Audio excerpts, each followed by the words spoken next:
Nandan, we all know, was the chairman of the Unique Identification Authority of India. I remember way back in 2009, I think when when the UPA had just come in power, and I got to know that from various sources, like all journalists, that Rahul had sent a message to Nandan and wanted him to become the HRD minister, if I'm not wrong. That was one of the portfolios that was talked about at that point of time. And eventually, of course, Nandan created Aadhaar, and so many countries are looking at that, at replicating the Aadhaar model now.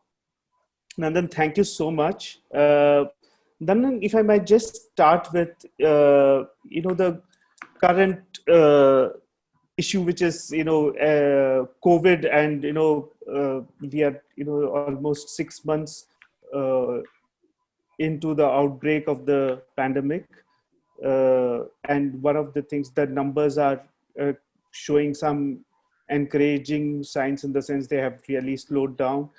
So people say that the first wave is over, and we are talking about a second and third stage of trials. And you have spoken a bit about a national mission, so to say, for vaccination of all Indians.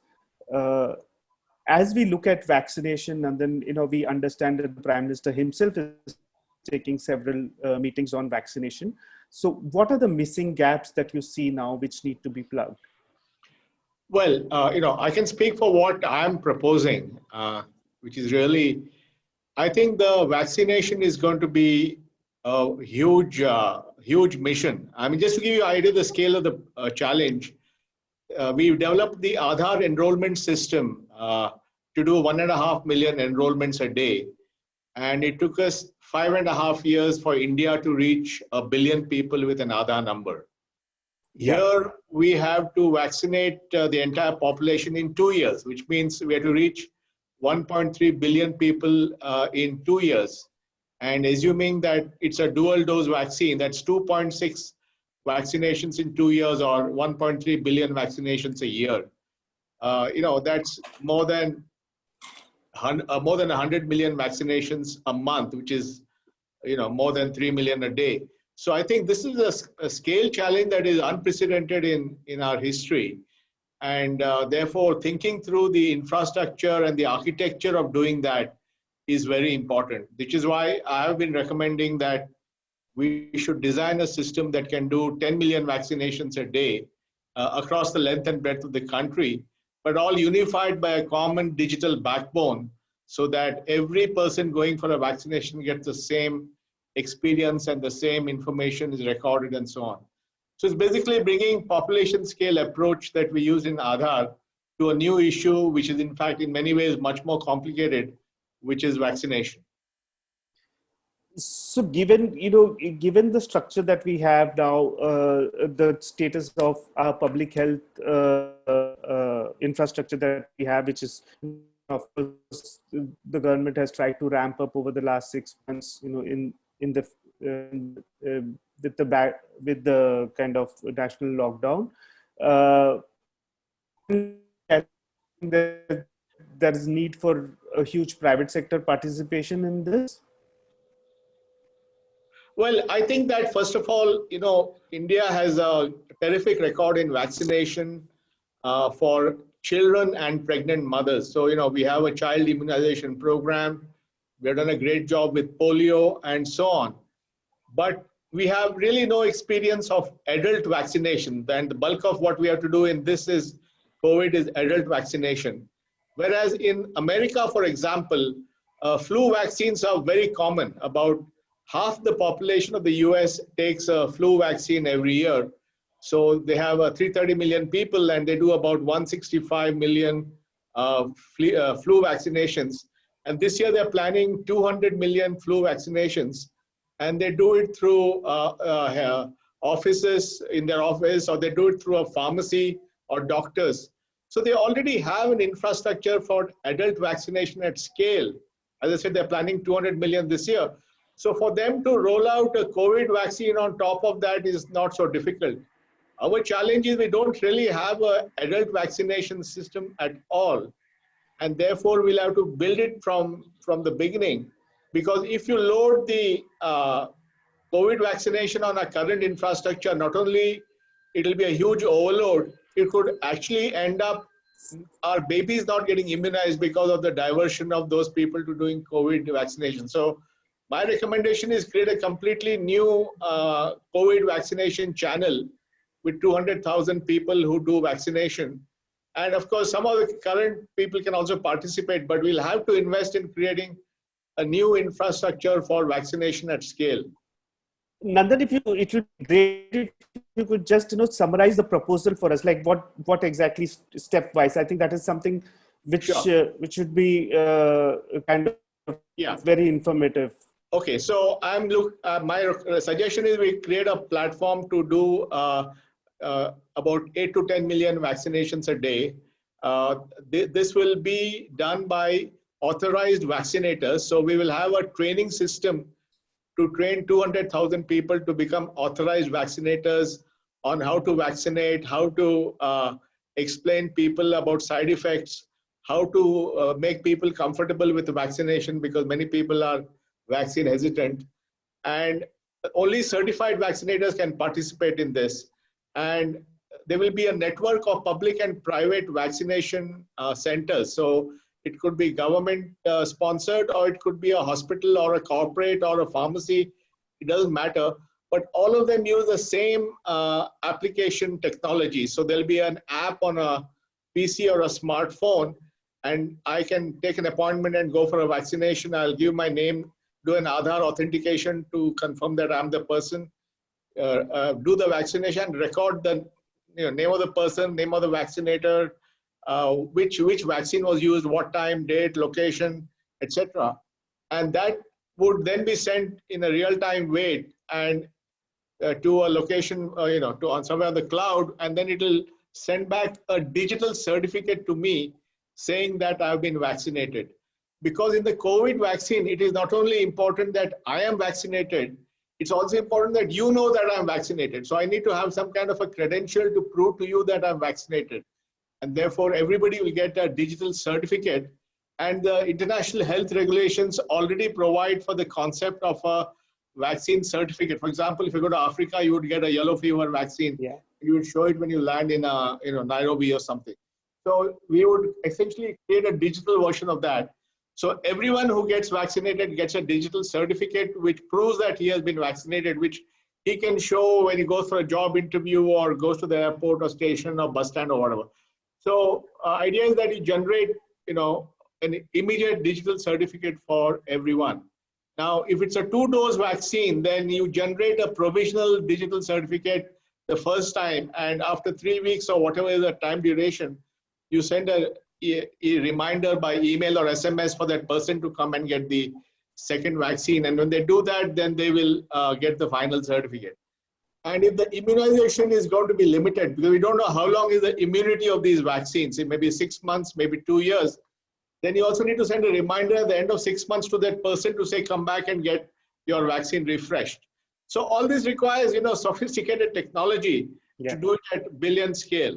If I move slightly away from the basic mission and the steps that that you kind of outline, certainly it seems that it will require significant private sector participation, because as you have already also spoken about setting up of cold chains, mobile cold chains, and private and public people who will vaccinate patients. So, and as we provide vaccination, there will be a large number of people who are poor, whose costs have to be borne by the government. So does your kind of proposal also include how do private sector people who are involved in such a massive crisis, how do they get remunerated? Well, obviously, a large part of the population will have to be vaccinated by the government. It'll be a free vaccine or covered by something like Ayushman Bharat insurance scheme, today there are 100 million families, about 500 million people covered by Ayushman Bharat. So technically, all those people could be eligible for a free vaccine from the government.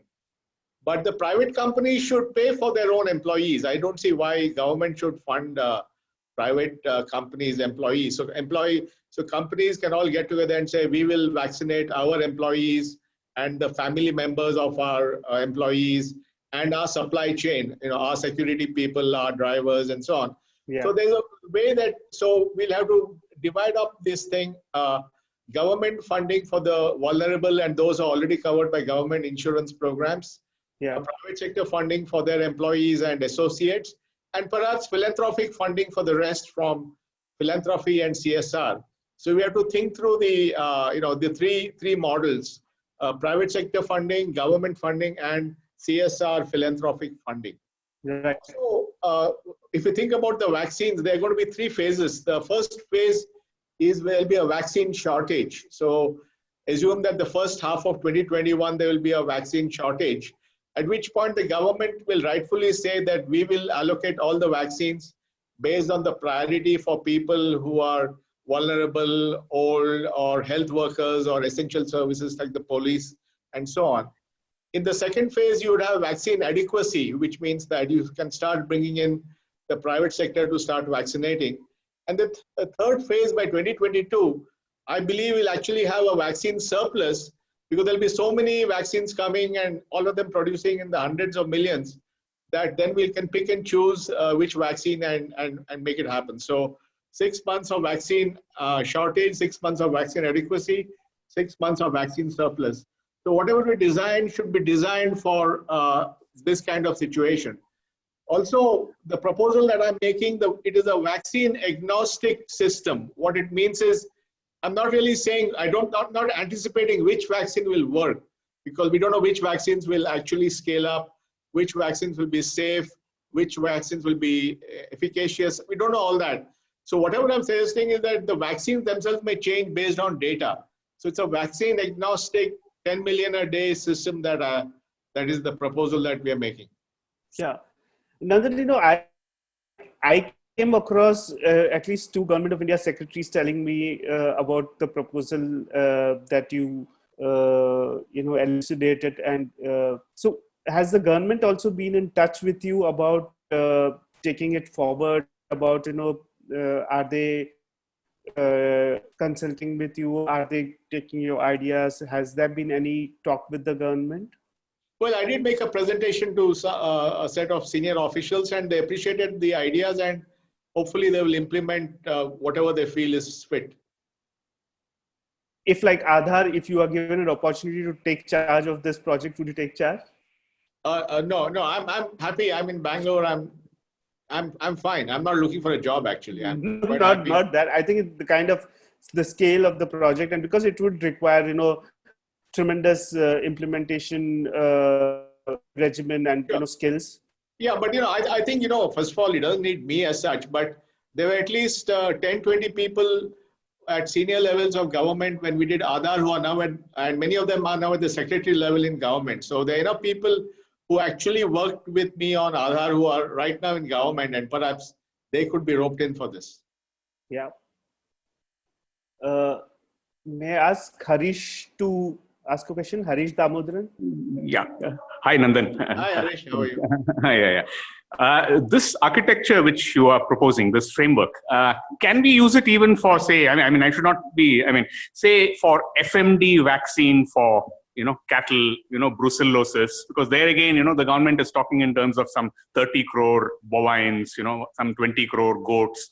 Can this be replicated? And here again, it's the same. The problem is the same, because these cattle keep traveling. When they move from one place to another, they infect. So on a mission mode kind of a thing, can this be? We need not look at just COVID. Is it replicable across many other any communicable thing, whether it is humans, whether it is cattle? Yeah. No, I think so. First of all, as far as people are concerned, we don't know whether these vaccines will have immunity beyond 1 or 2 years. So this vaccination is going to be a perpetual affair. Every year we'll have to vaccinate 1 billion people. So with this infrastructure will have to be perpetuated even for COVID, let alone for any new health risk we have. And a similar model can be done for cattle, but then, we don't have a unique way of identifying cattle. So we have to solve that one first. But yeah, there's nothing special about it. But how to do it at scale? That's the challenge. Speed at scale. Yeah. And provide a uniform experience. So everybody gets the same experience of getting vaccinated. Everybody gets a digital certificate in real time. Everybody can show it anywhere. It's getting these things right, which is important. Right. So my question is, the infrastructure that you're proposing, what sort of investment do you expect would be required for implementing it, for constructing such an infrastructure, and for training the personnel that would be required to use this? I'm sorry if you'd answered this before, I may not have caught that earlier on. Well, it's not going to cost that much. Look, every month that we don't come back to normal, the economy is getting hit in thousands or hundreds of thousands of crores. So I think when you look at the size of the economic consequences of not fixing this, no cost is too much. I mean, so I wouldn't worry about it. I think the biggest cost actually will be the vaccine themselves. Assuming vaccines cost $3 to $5 in the beginning, and it's a dual dose vaccine, that's $10 per person, which means you're talking about $13 billion for vaccinating the whole population. And some of it will be by government, some by private, some by philanthropy. So frankly, I think it's not going to be that expensive. And given that we are looking for a way to get out of our current situation so that life can go back to normal, people can take buses and go to work and go to school and all that, I think the cost will be well worth it. It's not a cost issue at all. But is there an estimate that you have in mind? No, I don't think the technology will cost more than a few hundred crores at best. Okay.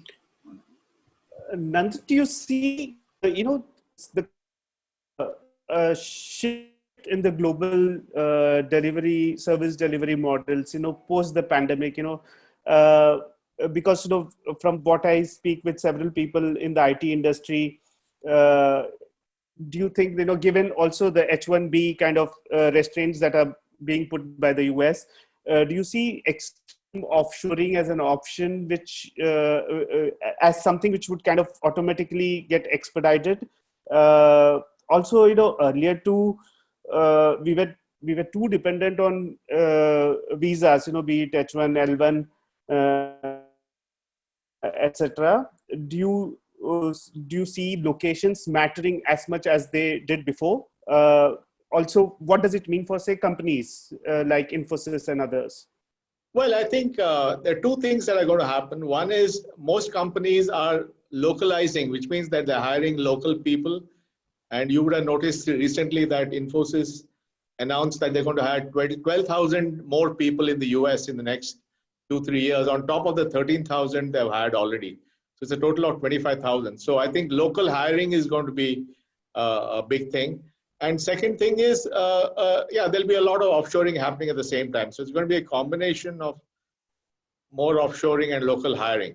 Hi.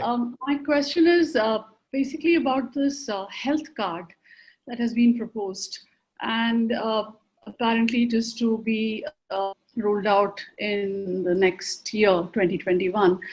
I just wanted to ask you about your views on this, because it's going to be modeled on the Aadhaar card, and there are some concerns about privacy. There are some privacy issues with the health card. Those have been raised.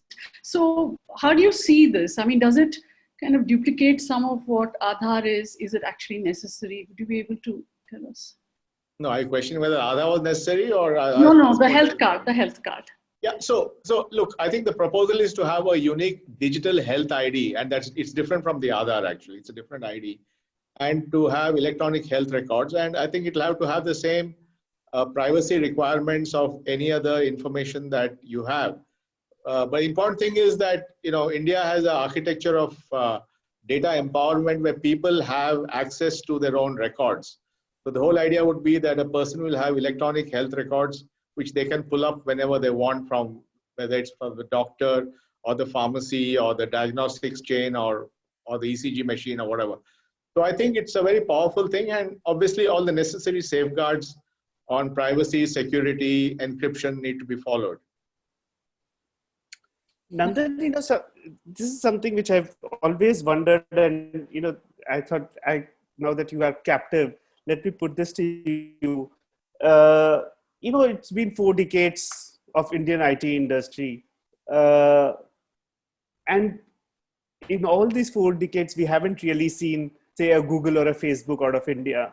Whereas, Indians have been at the helm of such organizations in the US or in the West. But they haven't really created such enterprises within the country. Our IT industry seems to have remained stagnant in the services business. Strangely, though, with government backing, some of the big initiatives have come up. Say, for instance, Aadhaar, which was also government backed, and then the payment infrastructure that India put in place, which the finance minister recently told us that it is being replicated and adopted in other countries. So all these risks have been taken by the government, whereas the private sector, I don't know whether it is the shareholder pressure, or is it the profit motives, or is it lack of aversion to risk, basically, which has kept the private sector away from taking such big risks, investing big capital in ventures that may become global enterprises? No, look, if you look at Facebook and Google, the bulk of their revenue is advertising. And, the US is a few $100 billion advertising market. India is just maybe $10 billion advertising market, of which digital advertising is about $3 billion. You can't build a global company on those kind of revenues. So I think we should look at the context in which, so the advertising model in India is, you can't build global scale anyway. So that's on advertising. I think on e-commerce, you are seeing, apart from... that is probably if you're limiting yourself to seeing India as the market, right? Like when you're talking about global enterprises, we are talking about the entire world as the market. No, true. But, if you want to build a global company, you need a domestic market on which you build scale and then go out. I mean, if you look at the Chinese companies that built Baidu, Alibaba, and Tencent on global market, on the Chinese market, and now they're going into other countries. So I think it is about getting, you can build company in India on scale in some areas. You have to build that and then take them out. I think our niche in India has been the creation of, you're right, public infrastructure, whether it's Aadhaar, UPI, account aggregator, FASTag, are all great examples of population scale infrastructure which have global replicability.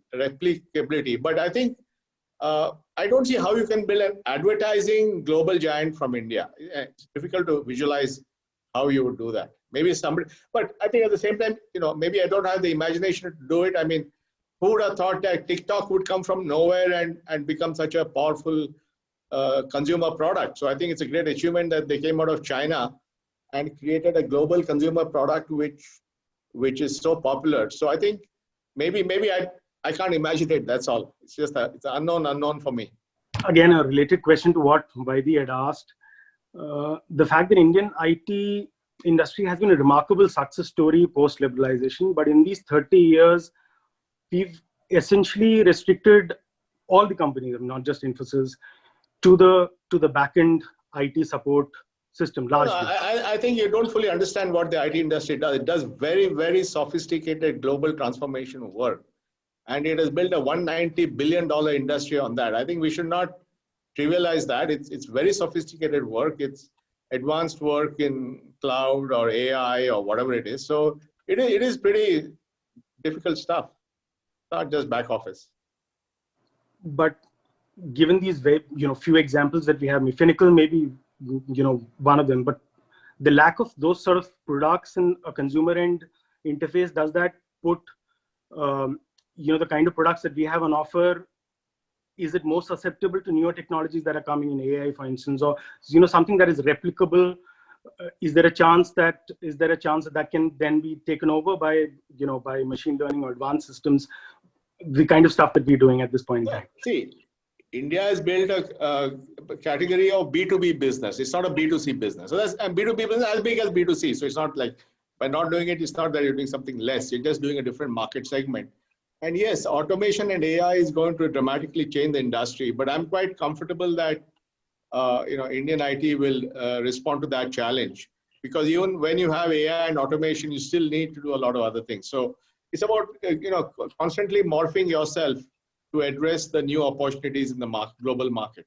Listen, there's this US House panel report which is basically suggested that big technology companies need to be broken up, that Google has too much power, Facebook has too much power. So, I'd like your comment, because it seems to me that one, we're making too much of this power which these companies have. Secondly, you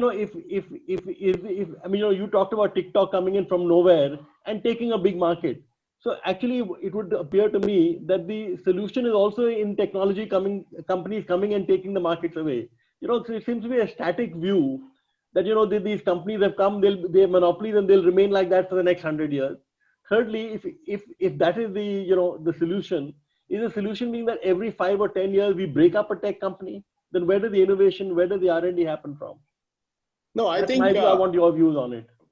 My view is that we have to use technology to handle technology, and in some sense what we have done in India is exactly that, by creating a neutral ID system like Aadhaar, or by creating a UPI platform which allows multiple big tech companies and banks to participate. We have democratized access to identity and payments. Similarly, with the account aggregator approach, which empowers people with their own data, whether it's to get loans for lending, or whether it's for healthcare records, where democratize data for everybody. So my belief is that use technology to solve this. Don't use, in the sense, the best antidote for all this is technology and rules for technology done in an innovative way, which is what India is doing. So in this current context, what would your solution, let's say, for example, in the context of this fight that Google seems to be having on, about its app store with Paytm. So the solution would be, let's say that we say that, okay, there should be 2 app stores on every phone. Is that the solution, or what is the solution? Well, specifically there, I do believe that Google allows multiple app stores on there. Yeah, they do, exactly, yeah. Yeah, so, that would be it. You have a choice. No, but I'm saying that, we've adopted a different model. But like, let's say in the context of let's say a Google or a Facebook, would you react? Would you say that we should, if they were Indian companies and this was India, would we do what the US is doing, that just break them up? Or would you say it's fine, it doesn't really matter? Some other, TikTok came, it took the market away. WhatsApp came, it took a large part of the market until Facebook bought it. Well, that's really for the US to decide, because I think there are actually 2 views in the politics, right? The Democrats believe that, in fact, this report is essentially Democrats' report, but the Republicans have a different issue with these guys, which is that they suppress conservative thought and all that. There are 2 different points of view that on the same thing. So frankly, this is a very political question, so I will defer on it. But my view is that there's the Chinese model, which is block the whole thing and create local champions. The US model, which creates these global companies. And the India model is build public infrastructure to democratize. So to me, there are 3 different models of doing things. Okay, thank you. Yeah, Pranav? Hi, sir. Good evening. Sir, I have a question about artificial intelligence, and you just used the phrase, population scale problems. And there are a lot of players in the industry trying to at least look at these population scale problems, whether in healthcare, education, mobility. But, and these are some pretty long-term problems that they're trying to find solutions to. But without, there being a data protection framework, do you think that there's a level of uncertainty in going ahead with such projects? No, I think laws evolve as things happen. If you look at the Aadhaar story, today we have a privacy framework because of Aadhaar, right? And in fact, we began Aadhaar in 2009. In 2010, I wrote to Prime Minister Manmohan Singh saying that we need a data protection and privacy law. And then, multiple versions of that law happened. Then there was the Supreme Court judgment, which said that Indians have a fundamental right to privacy, but it could be constrained under certain situations. Then the Aadhaar law was tested against that. So that's how societies evolve, right? I mean, there's a social issue. I mean, the US, Civil Rights Act came in 1965, whereas they got the independence in 1776. So the point is that, in societies, laws and other things evolve. And I think we are ready for a data protection law. I do know that there's a law in Parliament. I don't know the status. But, I think we definitely need something like that as we become more and more technologically, we depend more on technology and data. But to your question about big data, I think we already have, for example, GST has the data of 11 million taxpayers at the level of invoices, and that's a huge potential for AI to figure out who's paying the taxes and so on. So the FASTag system knows the movement of traffic on India's highways, and that's a huge source of data on how the economy is doing. So we all, and many of these are not private data. The government is entitled to the tax data. So I think a data privacy, data protection is required, but at the same time, these things will have to go on. Thanks. Nandan, just to to the controversy that happened on privacy concerns post Aadhaar.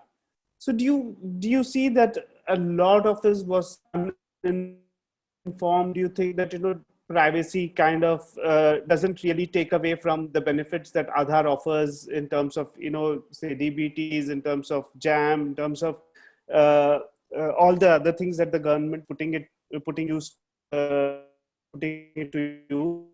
Well, Aadhaar itself. Valid. How do you look at that?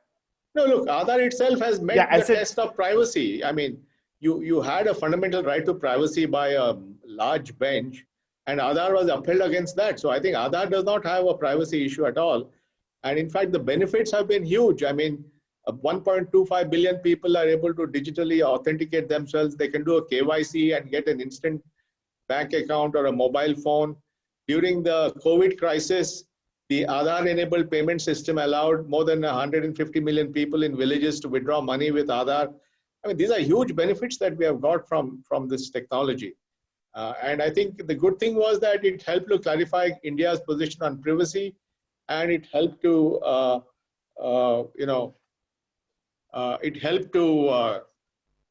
get the whole, benefits to people. So I think we run the world's largest DBT program. So the benefits have been humongous. Yeah.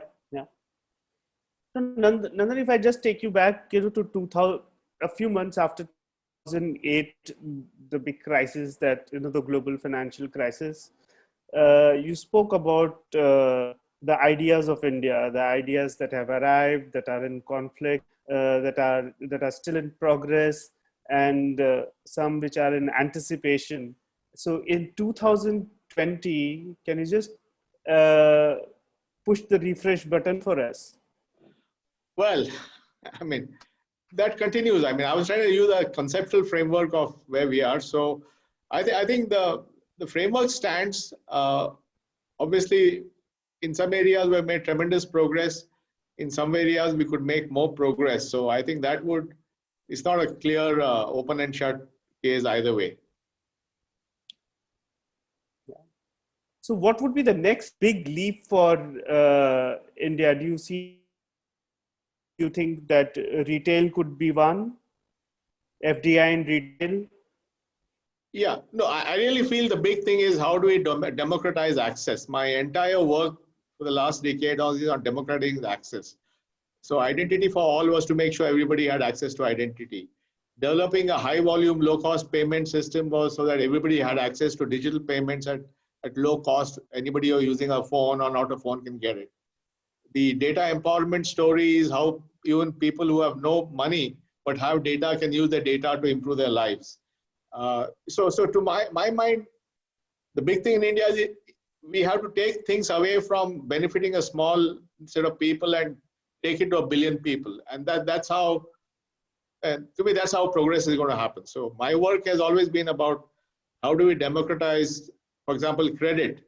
How do we make sure that millions of small businesses get credit? And that's how this this OCEN API that has been announced and so on. They're all meant to simplify access to credit. So to me, my view is that remove friction and increase adoption to the whole population, and that's how we get progress. So would you then suggest that all this has to be with kind of, say government involvement at some level, because, government will continue to play a critical role, be it Aadhaar, because democratization of access across domains would essentially mean that the government is a party. No, I think the government has to provide the infrastructure, and private guys can innovate on top of that infrastructure. So that's, if you take UPI is provided by NPCI, which is a non-profit company owned by the banks. Right. But the people who benefit from that are public sector banks, private banks, Google, WhatsApp, everybody. So it's the design of a system so that many people can participate. But that fundamental building block, just like the US invested in building the internet, or the US invested in building GPS, India has to invest, and India has done that. To be fair, I think we have built great public systems in the last decade. On the vaccination model that you proposed earlier, that you spoke about earlier, I want to know how do you see states' preparedness on that? Because during COVID lockdown also, I mean, a lot of all the states were working. Also, there are varied levels of cases across states. So did the model also go through where do the states stand and who are better prepared to kind of carry out the vaccination program if it has to be implemented in the manner that you have? Well, I'm only suggesting a digital infrastructure, and the states can use that. And also, as I said, market players will also operate. So the vaccination could be done by state governments, or it can be done by private hospitals, corporates, philanthropists. Anybody can do the vaccination. The key thing is whoever does it is done in the same way. It's making sure that it's an identical approach. Everybody walks in 15 minutes, they walk out with a digital certificate saying they have been vaccinated. Making that happen at scale is really the heart of what I'm proposing. And with this approach, it can be a much more team approach. Everybody contribute their thing. And the data will all be in real time. See, we need a real-time system because we don't know whether these vaccinations will work, and we don't know whether they are safe.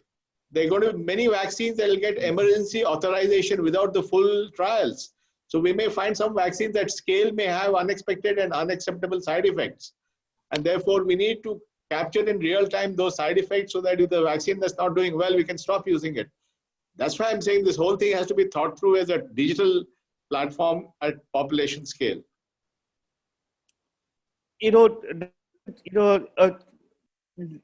Taking a 40,000 above the ground, 40,000 feet above the ground view, how do you look at India, the challenge that it faces today, be it politics, be it society, be it the economy itself? You are a leading light in the Indian industry. Well, yeah. First of all, I'm mostly a plumber, Vaidya. I'm not some great strategic guy. I fix plumbing most of the time. So, but I do believe that, obviously the economy now is impacted a lot by COVID. And that's why this sense of urgency that I'm bringing to vaccination, because doing vaccination quickly, safely at scale is key to getting the economy back on track.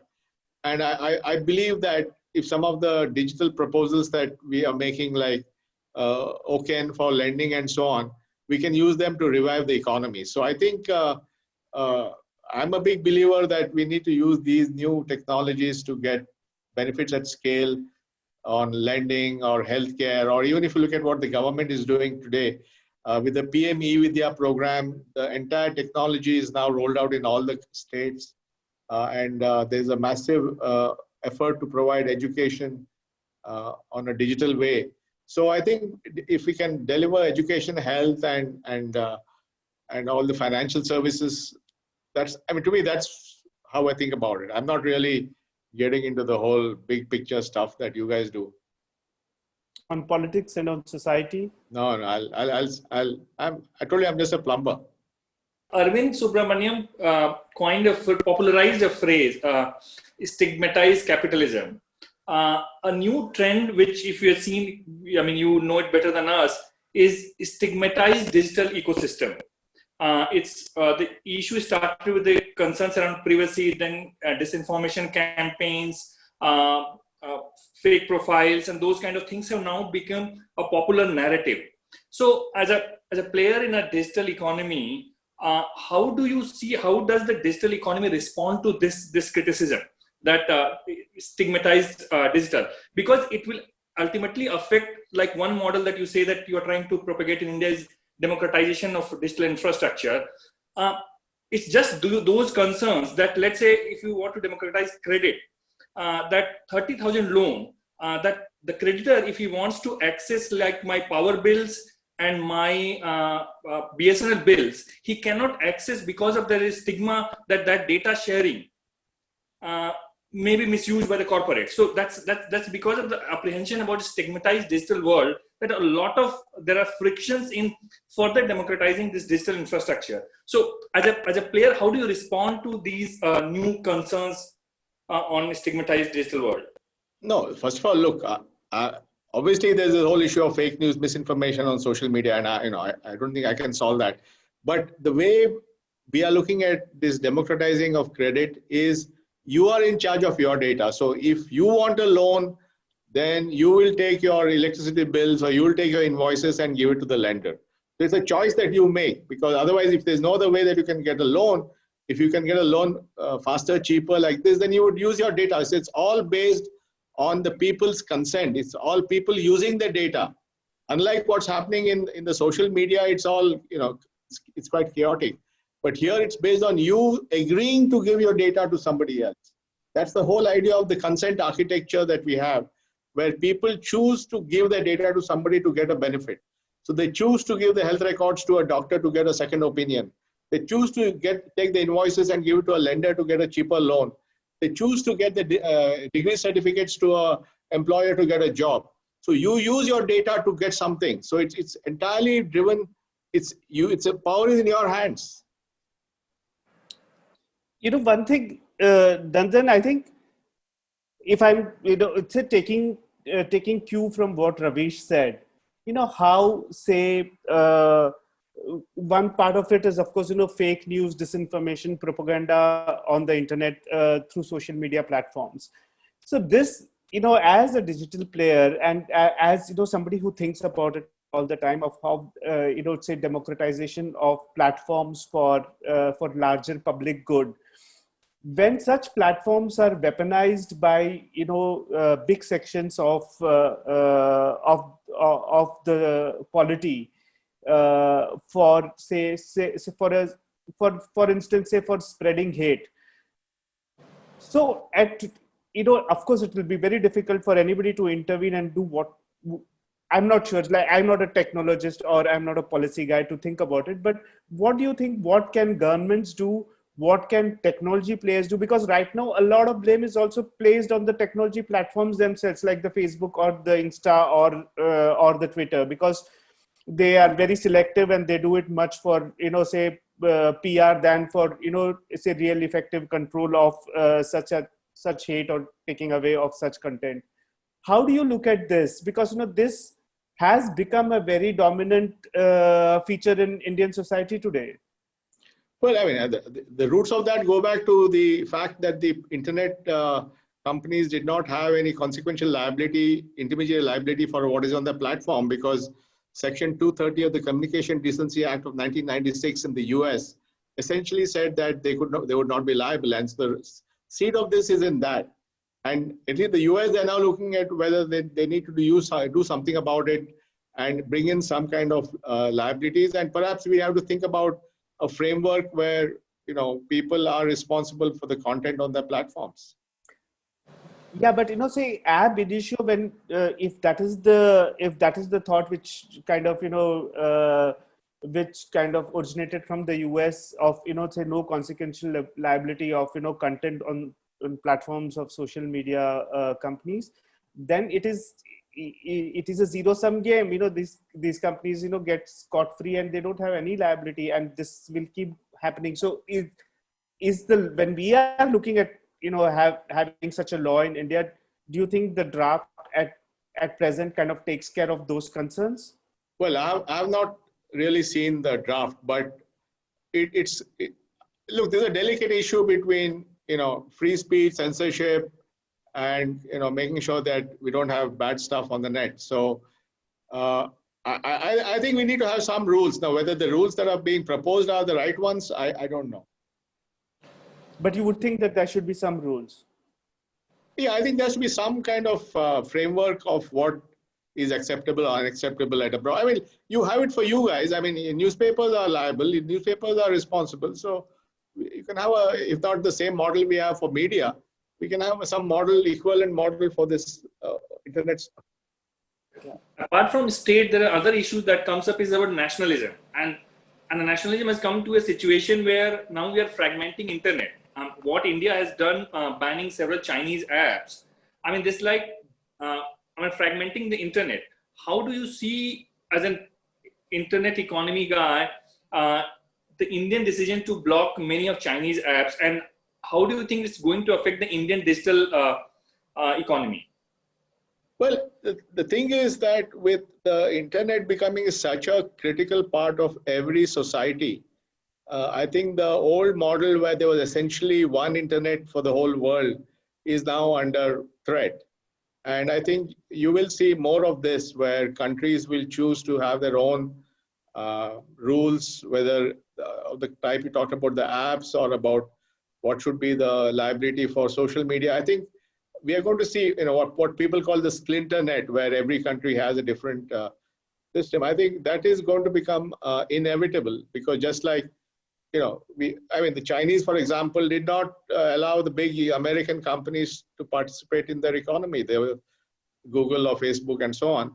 And now the Americans are retaliating by, they're talking about TikTok not being allowed and so on. So I think technology has become so critical to nations that it is going to become part of global geopolitics. So this is a trend which is not going to go away. How it affects India?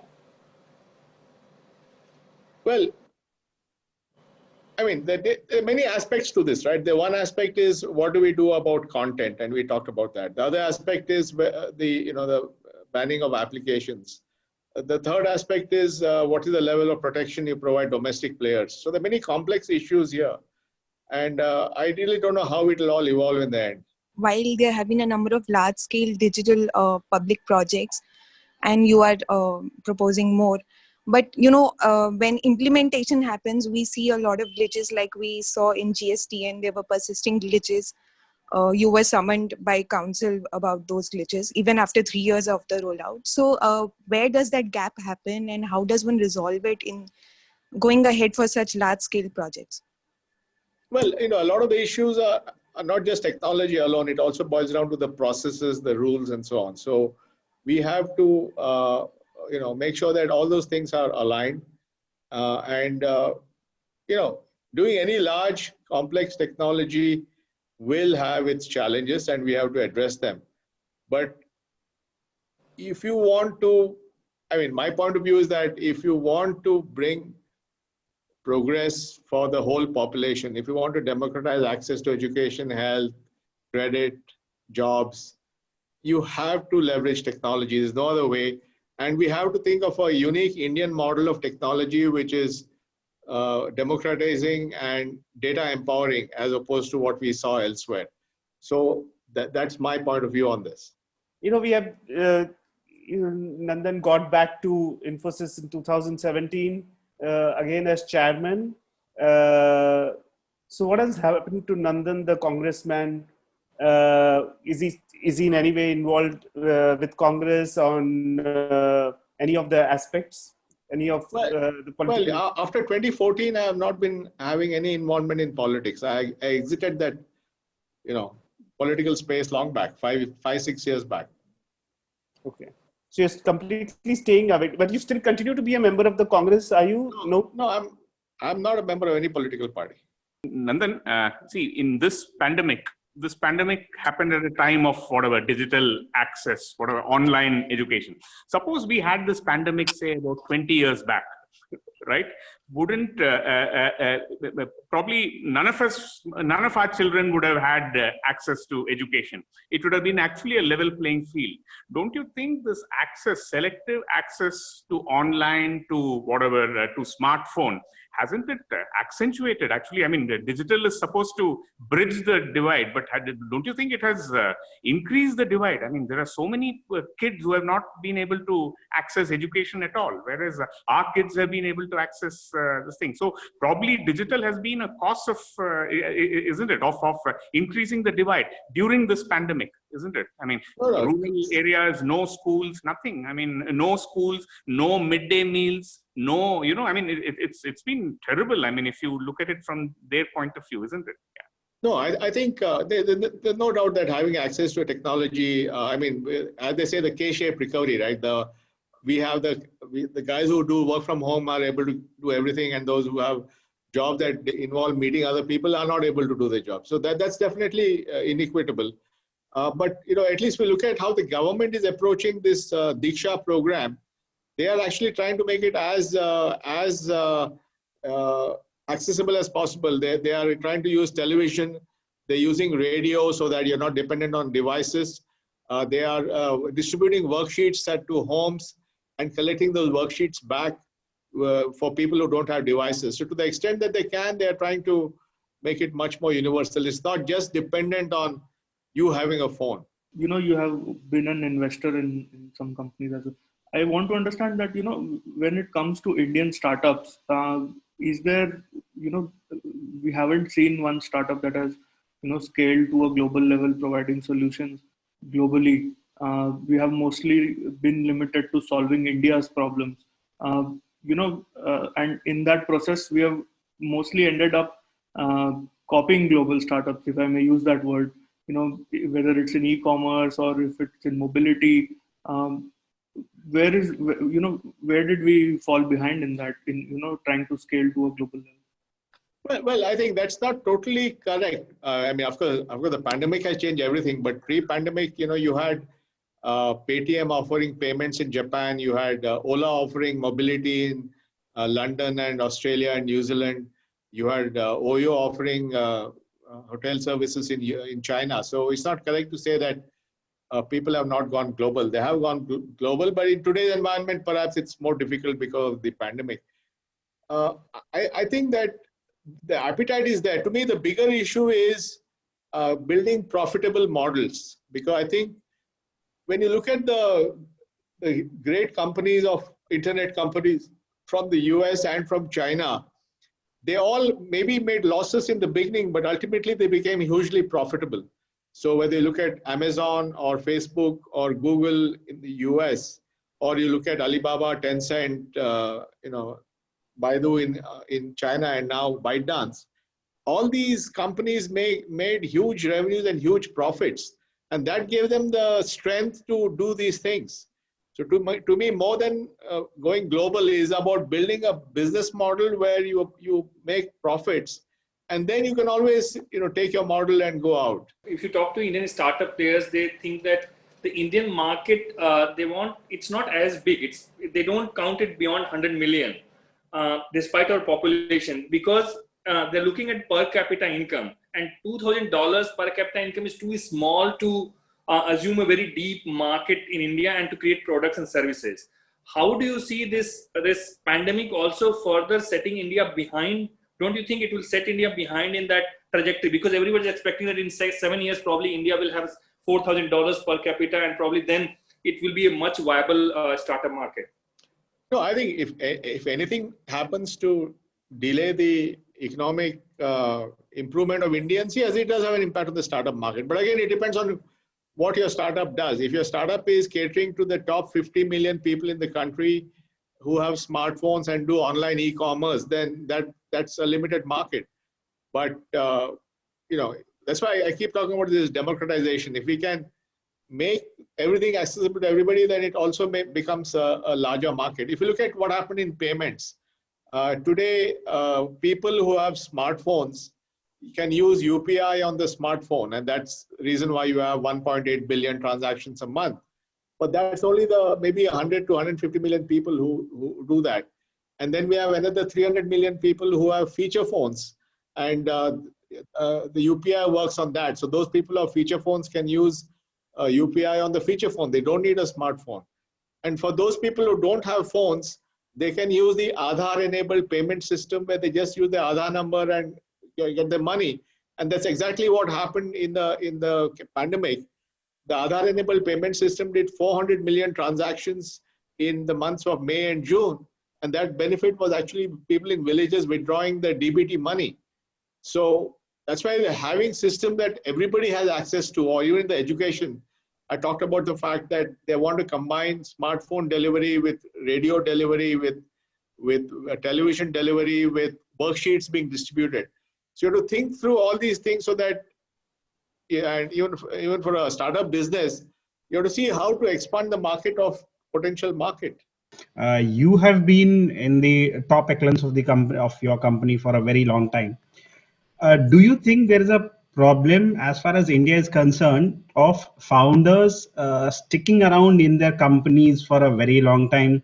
We have seen such a case in Tata. We have seen such a case in your company, in other companies also.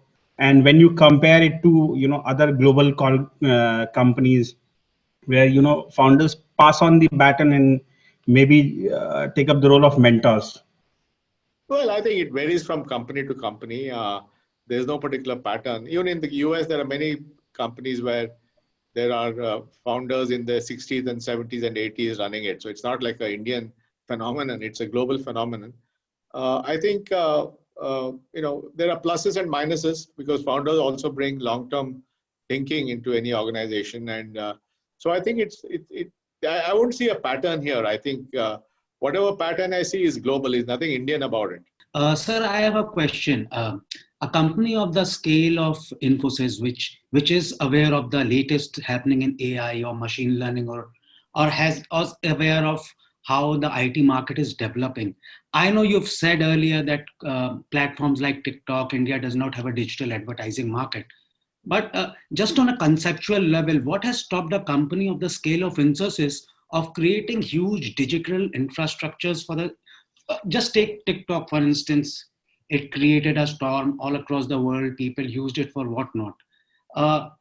So a digital structure of the scale of a Facebook, or did Infosys not see this coming ahead, or because you would be aware of what's happening in technology? So what would have stopped a company of your scale of investing or working on such big platforms? No, boss, again, it depends on what markets work for you.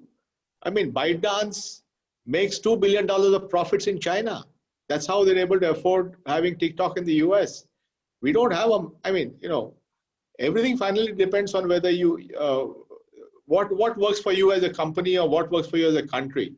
India has done a phenomenal job in building global technology companies that are huge in size, generate profits, have managed the pandemic very well, generate $190 billion of revenue, 4 million employees. So I think we have to, we don't have to hanker saying, well, I want to build some TikTok here. This is a space in which Indian companies are globally competitive, and it is they're doing what they're doing. Why should we hanker for something else? One supplementary question, sir. I just gave TikTok as an example. I meant a larger digital platform.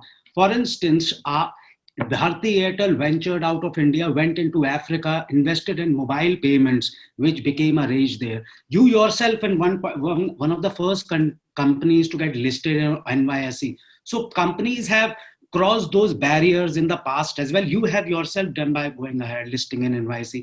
Airtel, a lot of companies have done. So just a thought, is it possible now with digital world becoming smaller, now can a company of your scale attempt such an endeavor?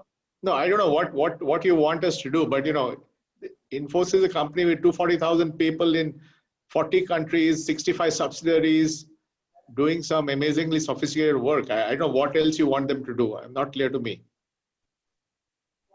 Surabhi? Yeah.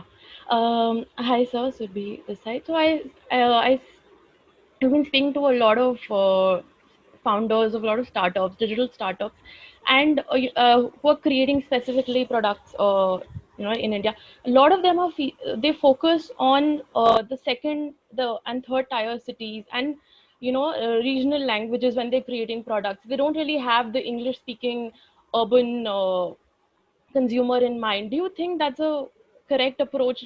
A lot of them have that approach right now. That's one question. And second is, you spoke of the Disha program that the government had started to reach out to students, but they're leveraging the traditional media, television, radio, giving out worksheets. But do you think No. online education can be made more accessible, and can it be democratized? No, in fact, Disha also uses smartphones. I said it's not only smartphones.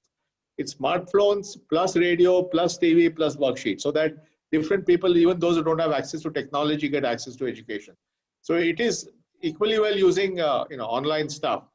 On the other point, I think it's good if startups are looking at tier 2, tier 3 cities and so on, because as I think Ravish or someone mentioned, I think you'll only be successful if you create a product or service which goes to a large number of people.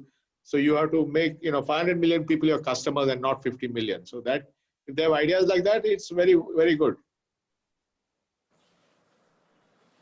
Right.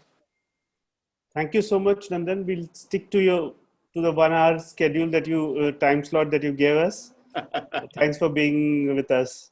Thank you so much and all the best.